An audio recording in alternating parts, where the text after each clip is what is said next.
Hi friends, మా అత్తయ్య గారు ఇంటి బయట ఉండి కొన్ని మొక్కలను చూపిస్తాను చూడండి. ఇది వచ్చి పత్తి మొక్క.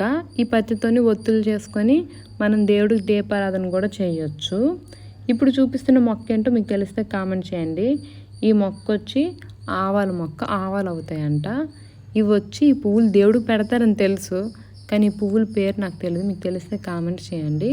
ఇది వచ్చి ఆరెంజ్ చెట్టు, నారింజ చెట్టు, నారింజ కాయ. ఇది వచ్చి గోరింటాకు. గోరింటాకు అంటే నాకు చాలా ఇష్టం. ఇది గోంగూర. ఇది దొడ్డు మల్లె. మీకు పందిరి మల్లె కూడా చూపిస్తాను చూడండి. ఇది వచ్చి పందిరి మల్లె. మా వాకటైతే వేసవికాలం వస్తే చాలా మల్లెపూలు పూస్తాయి. ఇది వచ్చి జడగంట చెట్టు. మన సైడ్ ఏమంటారో కామెంట్ చేయండి. ఇది వచ్చి ముద్దు మందారము, చాలా ముద్దుగా ఉంది కదా. ఇది వచ్చి కలవంద. ఇది వచ్చి వామాక్క. బజ్జీలు వేసుకుంటే భలే టేస్ట్గా ఉంటాయి. నాకు చాలా ఇష్టం వామాకు బజ్జీలు. ఇది వచ్చి తోటకూర. అంత బాగాలేదు కానీ వీడియో తీశాను.